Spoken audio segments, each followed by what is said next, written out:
Hello everyone, today's poem is 赤壁 by 杜牧. This is a poem writing about an history event, so this is also one of the category in the classic Chinese poetry. 咏史诗, so he's expressed his feelings or his opinions about an history event or history figure, history story. This is one of the masterpieces among these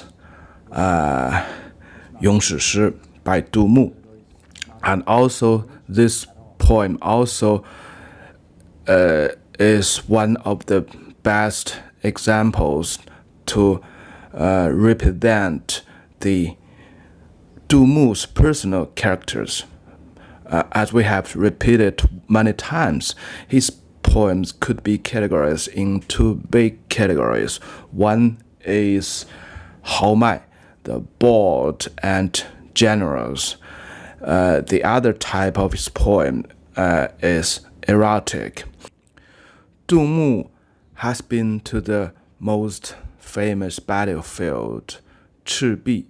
So this is a place name for the most famous battles in the Three Kingdoms time, and thus the place name became the name for that battle as well. So in Chinese we call it 赤壁之战.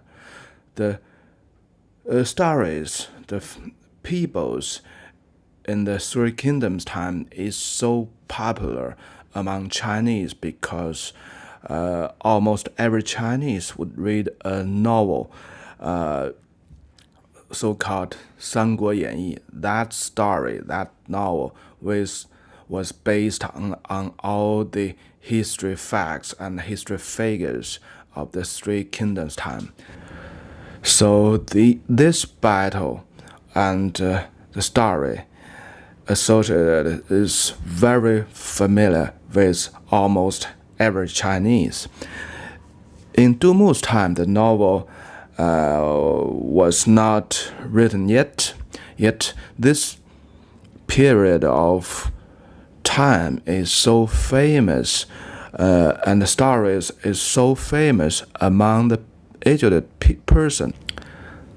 Not to say a person like 杜牧, who had the best education in Tang Dynasty, and his grandpa was a very famous politician, a premier minister, as well as a scholar who wrote the history book, very, very thick history books.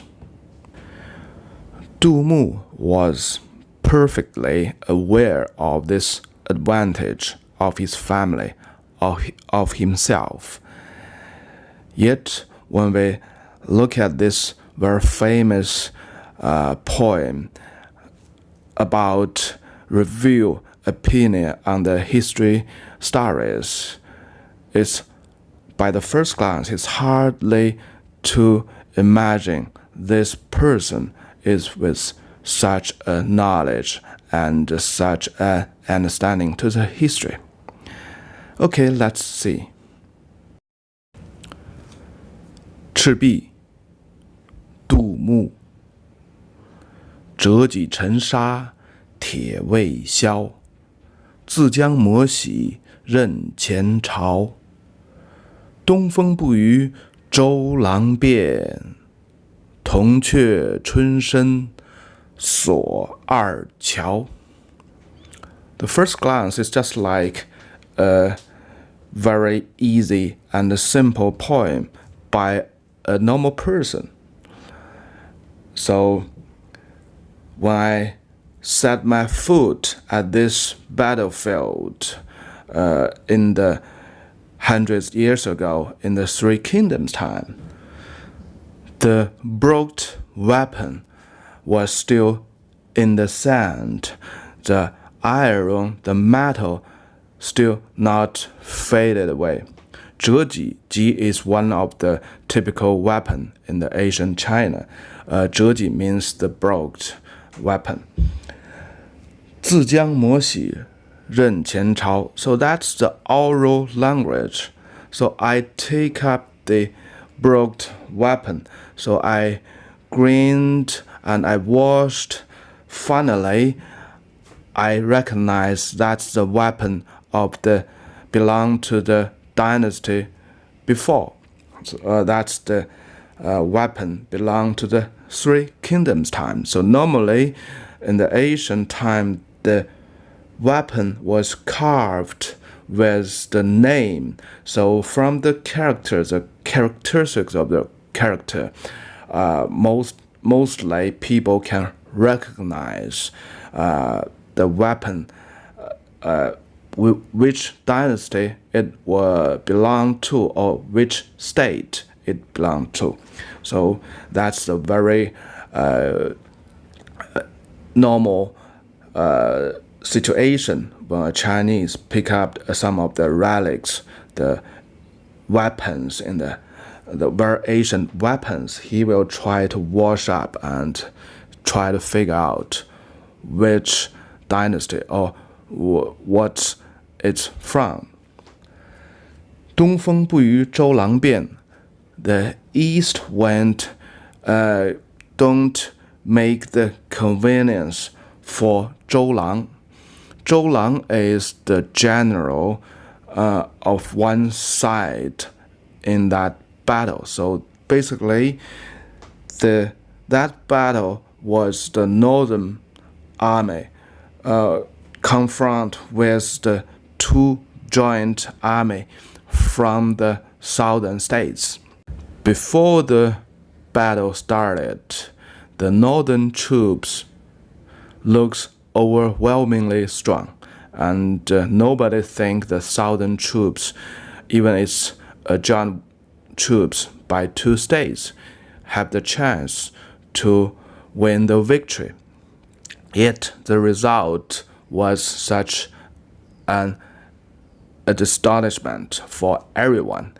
The southern troops, with very careful planned strategy, and also with the wind, the right wind, so they use the tactics to use the fire to burn all the boats of the northern troops, because they have the battle on the Yangtze River. All the troops are on each side of the Yangtze River. So the southern troops use the fire to burn down all the boats of the northern troops, and they win the victory. And also this battle is with the most significance for that period of time, because before this battle, everybody think that the northern troops would defeat all the southern states and united all the land together. And with this 赤壁之战, with this battle, the Three Kingdoms was established. A new era started.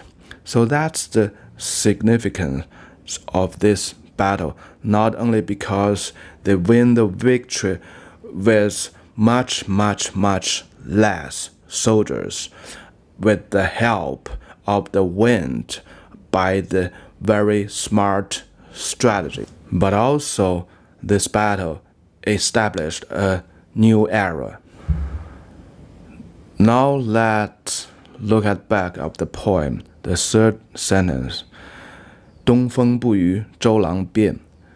So this is a suppose. This is not the real history facts, because in the history, Zhou Yu was the general of the southern troops, and he take the advantage of the east wind, and with that east wind, the fire burned much heavily and burnt down all the boats of the northern troops.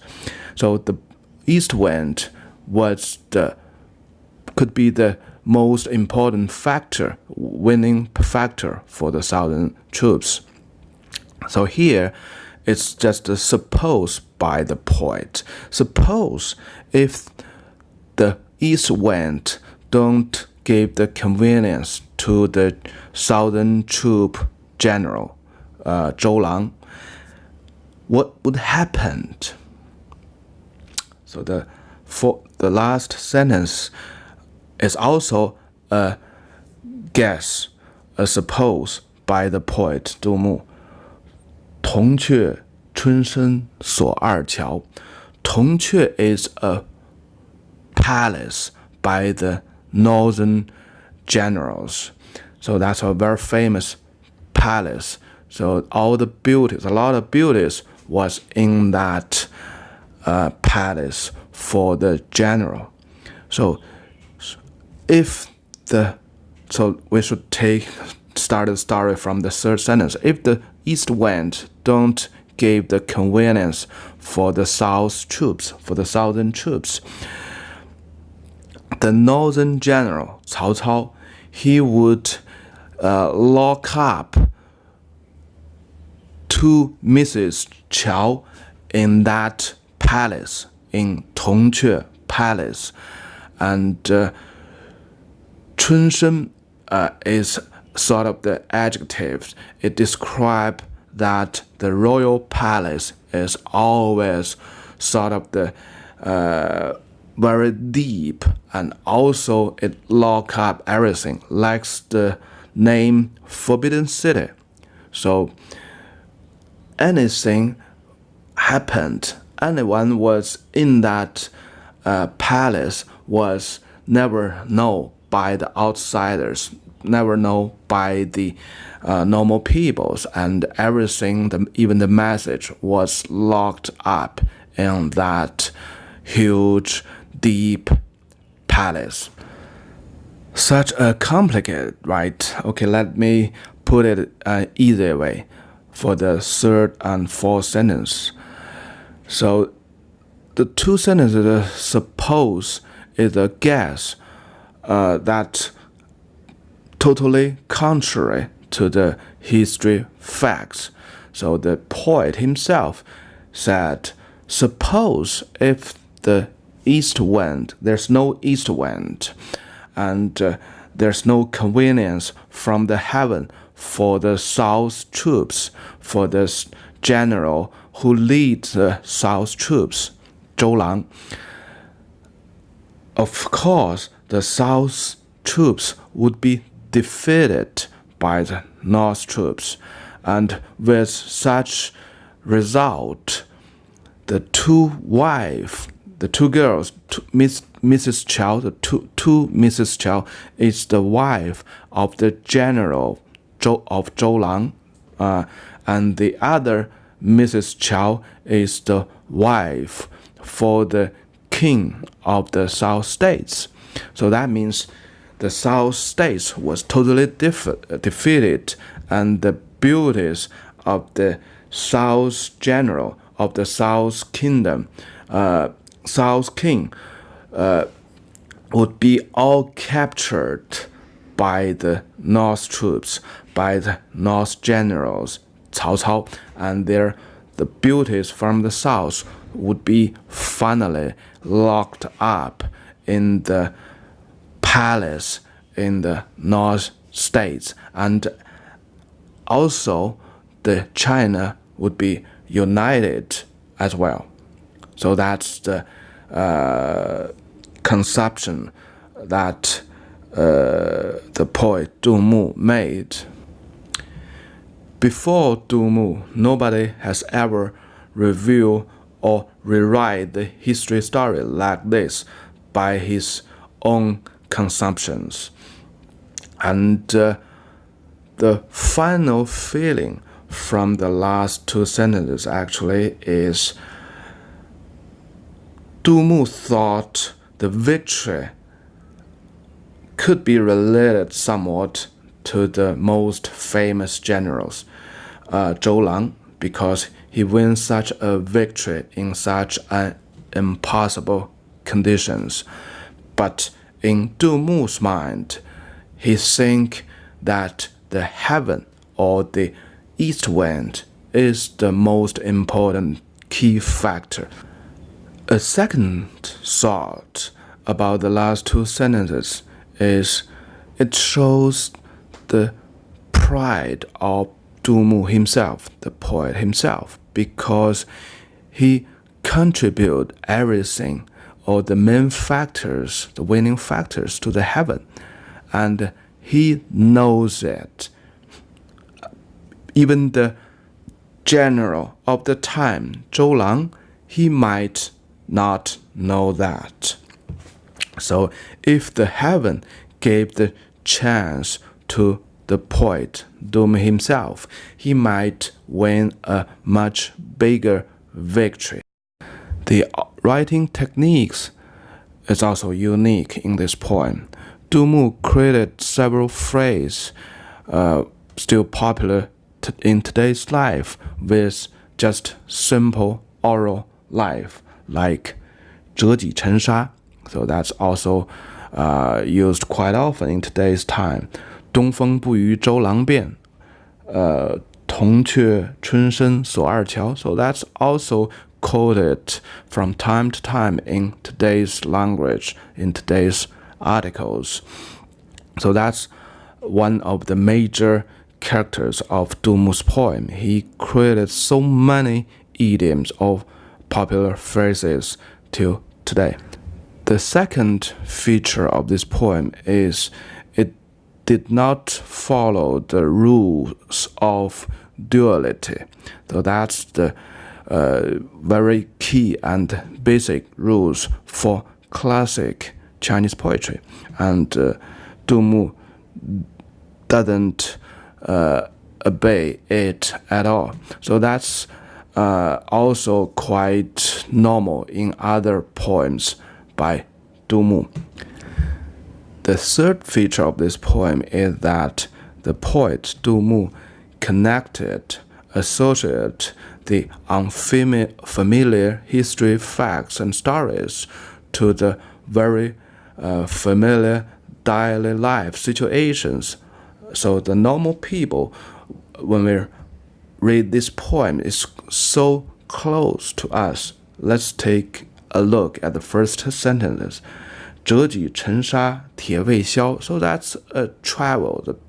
Today's people, we like to go to a lot of the history relics. We like to go to Rome, to London, to Beijing, to Xi'an, Terracotta Warrior. We like to travel. So this is a very normal situation for today's people, and that's also a normal situation for the Tang people. So the Tang people, they like travel much, and also they like to visit the history relics. So they are so advanced people, you can see from that. And then he picked up that broken weapon and washed it and cleaned it.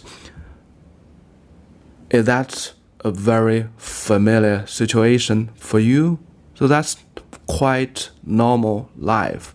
No, it could be a relics, but for today's people, normally it's not relics. But we have so many experience or situations we find something not in good condition. We wash it and clean it. And in the last sentence, 铜雀春深锁二乔. So the generals, the royal palaces, even today we have the chance to pay a visit. We can go into the Forbidden City, but it's so hardly for us to imagine the things in the royal palace as a normal person, I mean. So the poet geniusly bring the beauties into this dialogue. The two beauties, the two Mrs. Chow. That's quite ordinary, or that's still within the imagination of a normal person. So the poet didn't mention the history facts, the stories at all. He just bring you to think about the beauties, what the final result if the southern troops was defeated, how would be the result for that two beauties. That's something we can imagine, right? And we like to imagine. So that brings the gap, the very dull and unfamiliar history facts to a normal person. So that's why everybody likes to look at the beauties and think about beauties. So that's the common sense. And that's the magic the poet Du Mu employed in this poem. Let's review this poem again. The poet Du Mu intentionally involved the reader to a very normal situation. He picked up something in his hand, and the reader is just like at the very side because he washed it, cleaned it. That's something very, very familiar to everybody. And then he make an assumption. That's interesting, right?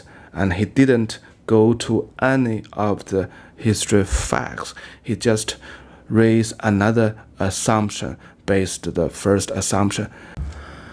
How would it be the result for the two most beautiful women in the southern states, Mrs. Big Chow and Mrs. Small Chow?